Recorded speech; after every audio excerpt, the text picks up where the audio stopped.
Bienvenidos a esta inmersión profunda. Para empezar, deseamos una gran bendición divina para su día y para toda su semana. Así es, que sea un tiempo excelente para todos.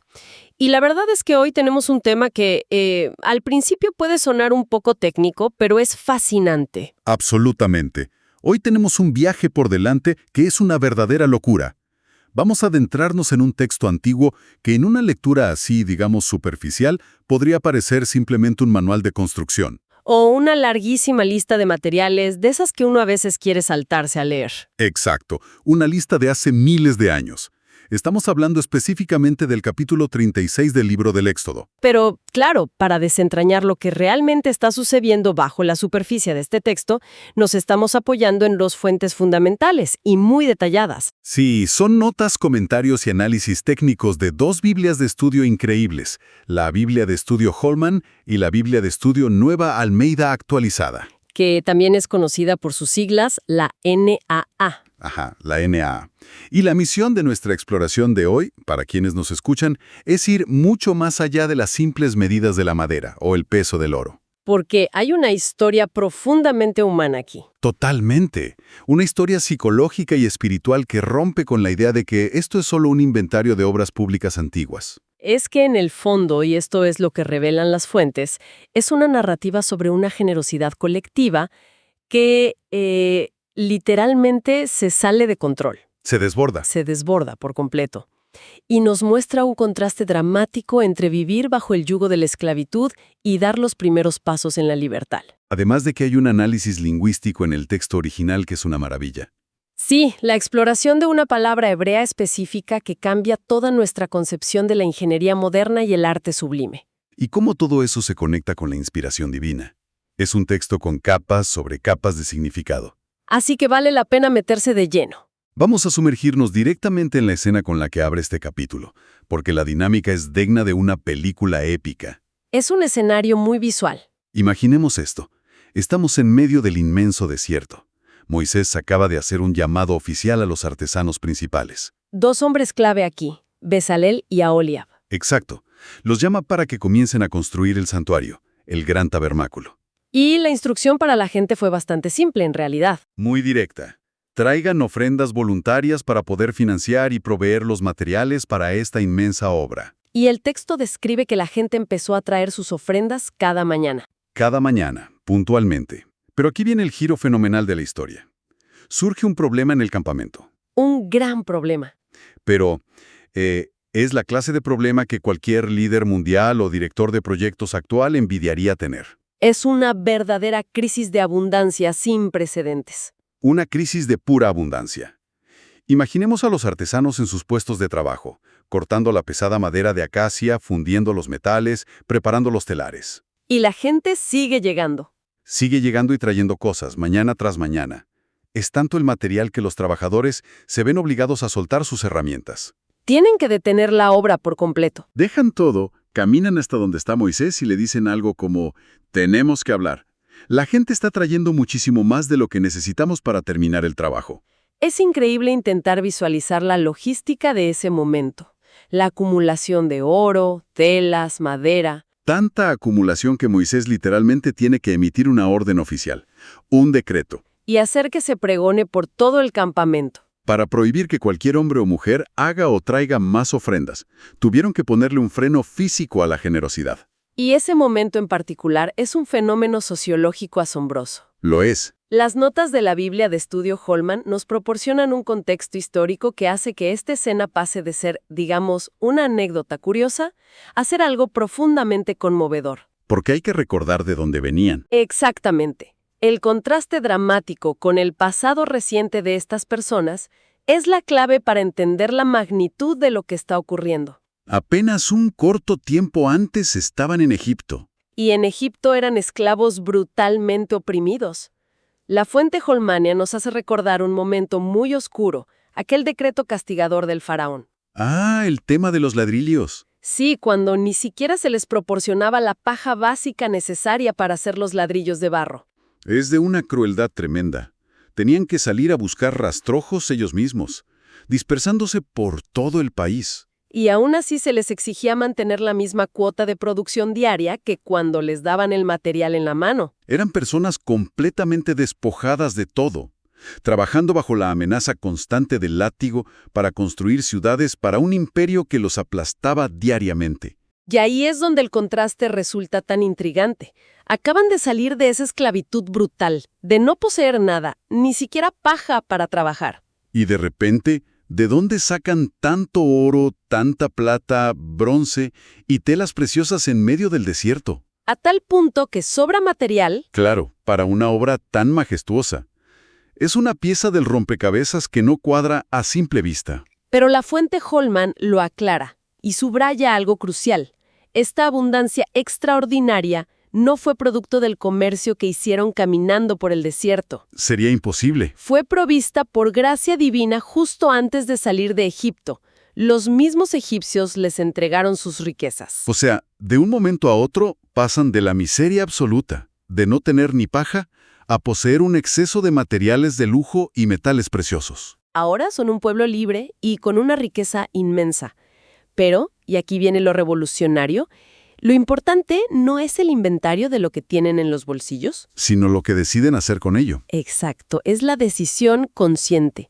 Están usando esta nueva riqueza por pura voluntad propia para construir un espacio dedicado a lo sagrado. Es pasar de construir bajo opresión a construir por elección. Me encanta esa frase. Y el contexto que aporta en la Biblia de estudio NAAA profundiza aún más en esto. ¿Qué nos dice la NAAA sobre esa motivación? Nos explica que esta actitud tan sincera, esta lluvia incesante de ofrendas diarias, es una respuesta directa y palpable a la misericordia divina. Porque acababan de pasar por un episodio bastante oscuro. El incidente del becerro de oro.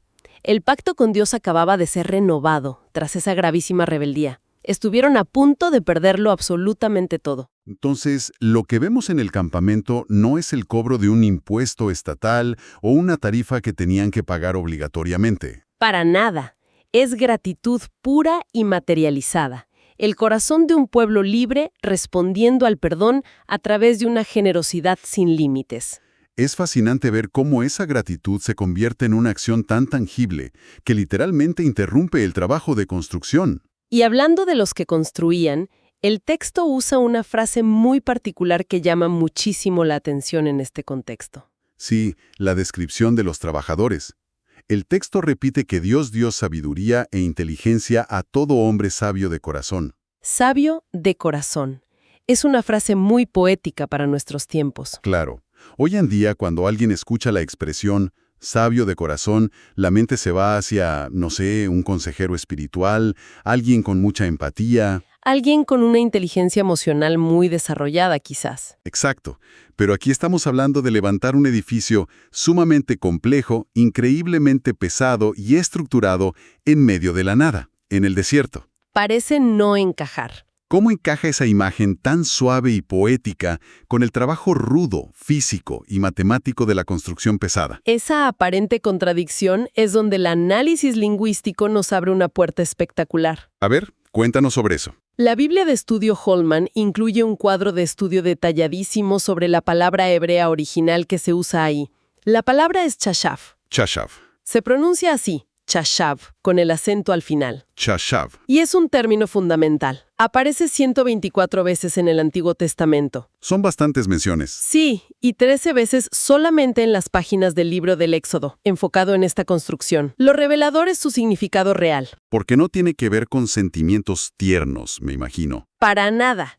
Va muchísimo más allá de sentir algo profundamente o tener una disposición amable.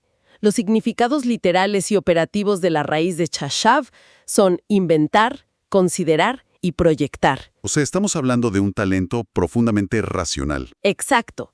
Las fuentes explican que la palabra denota específicamente el trabajo mental y manual de un ingeniero meticuloso o de un artista inmensamente talentoso. Increíble. Habla de la capacidad intelectual, técnica y matemática para realizar invenciones ingeniosas y ejecutar proyectos de alta complejidad estructural. Eso cambia por completo la perspectiva de quienes escuchan esto.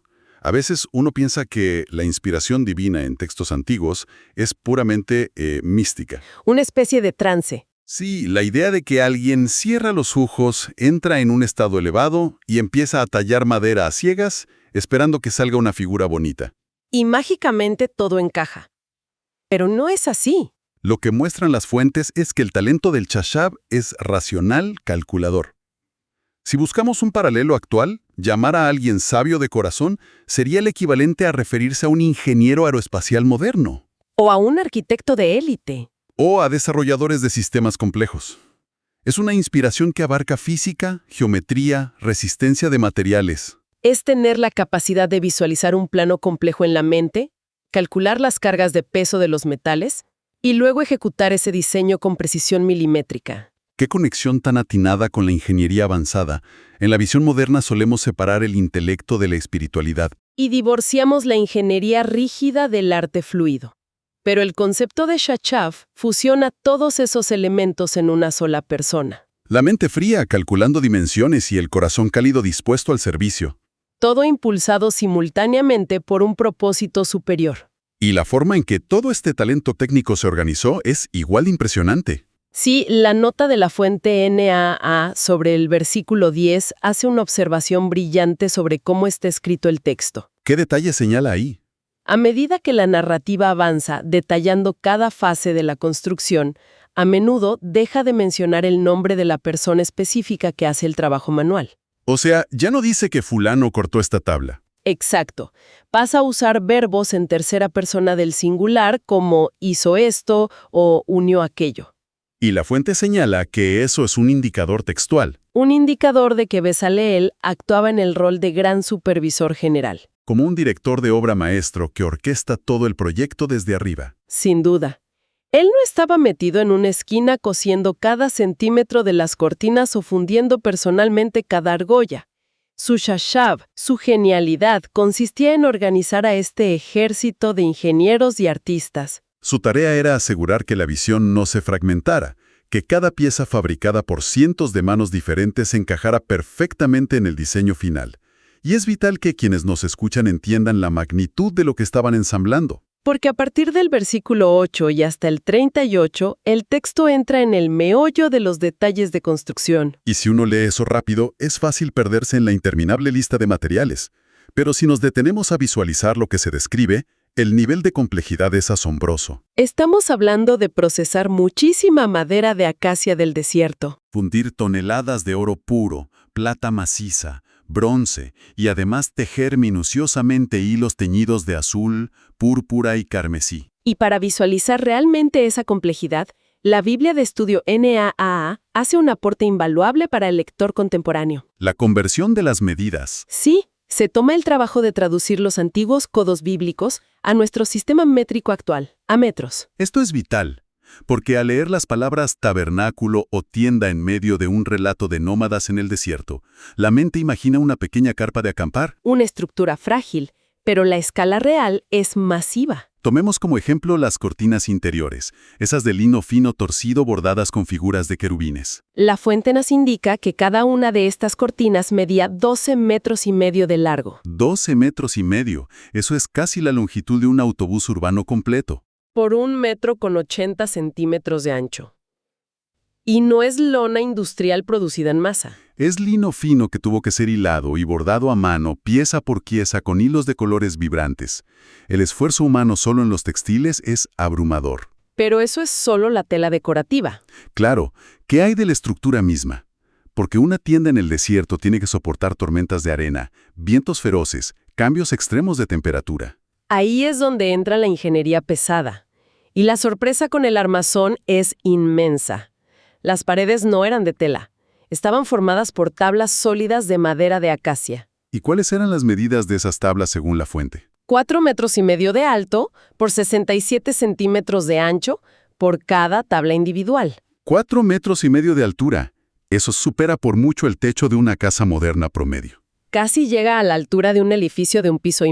Y madera de acacia sólida de casi 70 centímetros de ancho. Es una madera extremadamente densa y pesada. El peso de una sola de esas piezas debió ser colosal. Ahora, imaginemos la logística de levantar eso en la arena.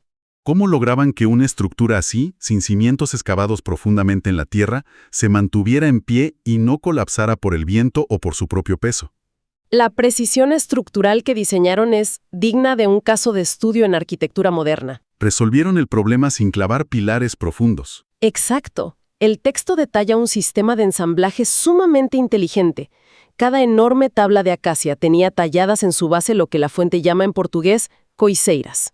Que nosotros podemos entender como espigas o machiembrados. Sí, encajes. Y estas espigas no iban a ras de suelo en la arena, sino que encajaban perfectamente en unas bases pesadas y masivas de plata maciza. Plata sólida usada como cimiento portátil. Se usaron 40 bases de plata sólida solo para alinear un lado de la estructura.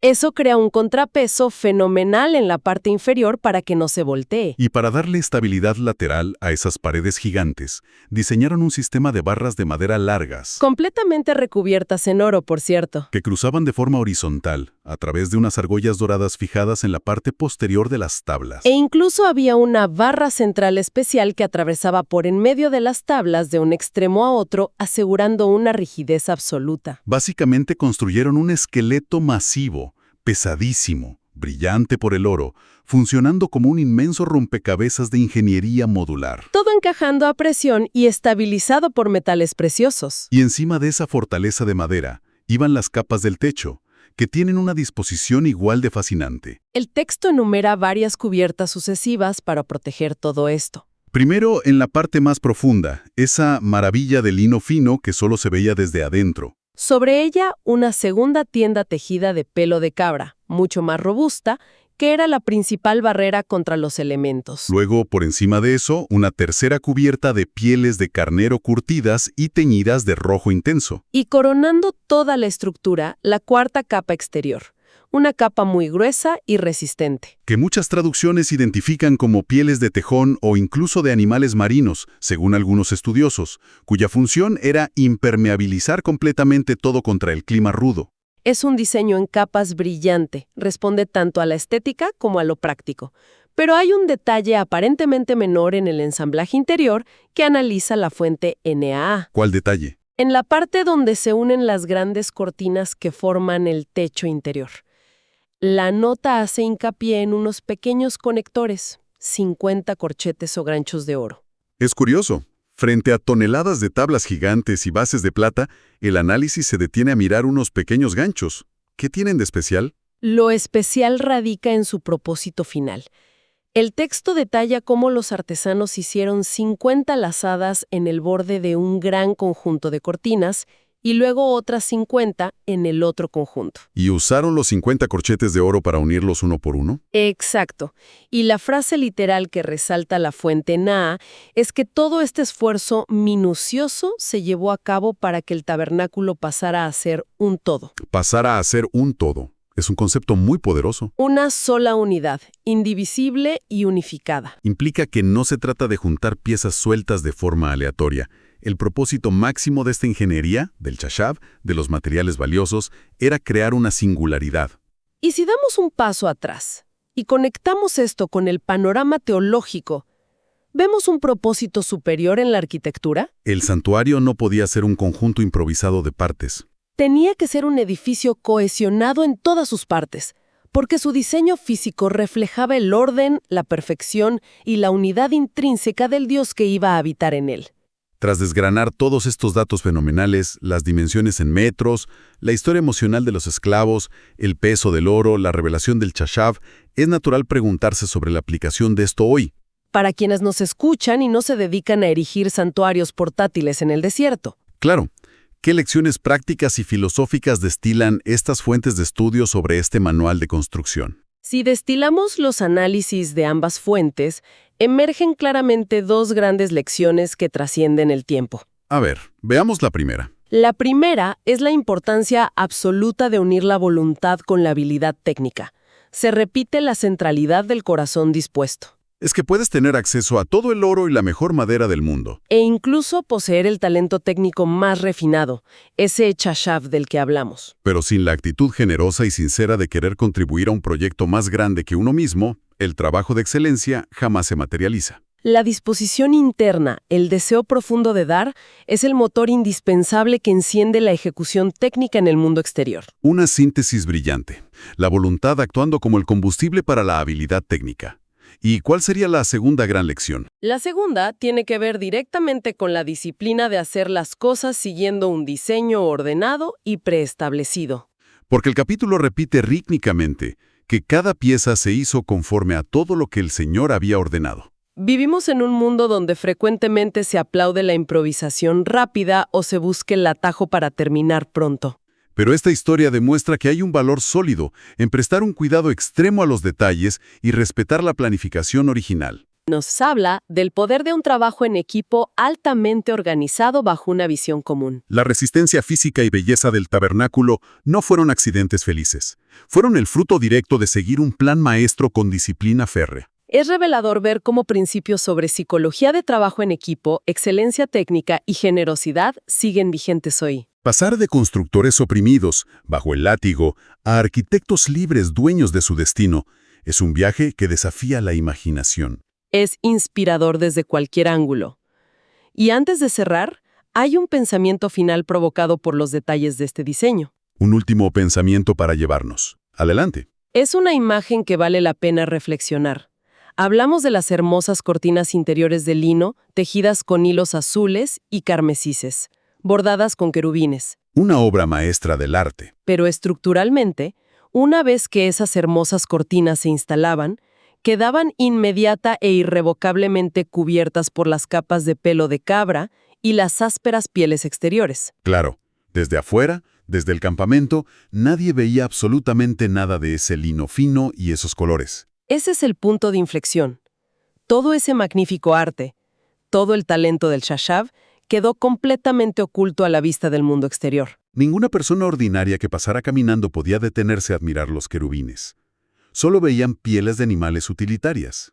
Y esto es una invitación profunda a pensar sobre las motivaciones en nuestras propias ocupaciones modernas. Nos desafía a pensar en la creación de un trabajo de excelencia que no está destinado al reconocimiento público. Hacer algo maravillosamente bien, empeñando todo el talento, pura y exclusivamente porque cumple un propósito interno más elevado. Sin importar en lo absoluto si el mundo exterior lo celebra o si ni siquiera llega a notar que existe. Exactamente. Crear excelencia por el valor de la excelencia misma. Qué reflexión tan poderosa sobre la verdadera motivación. El valor de crear belleza para el interior y no solo para el escaparate que todos ven. Ha sido un viaje increíble a través de estas antiguas notas de estudio. Descubriendo toda la riqueza oculta detrás de la madera y las telas. Agradecemos profundamente a quienes nos han acompañado en este recorrido detallado por la historia, los secretos del lenguaje hebreo y la ingeniería antigua. Hasta nuestra próxima exploración de conocimiento, Dios bendice a todos los oyentes.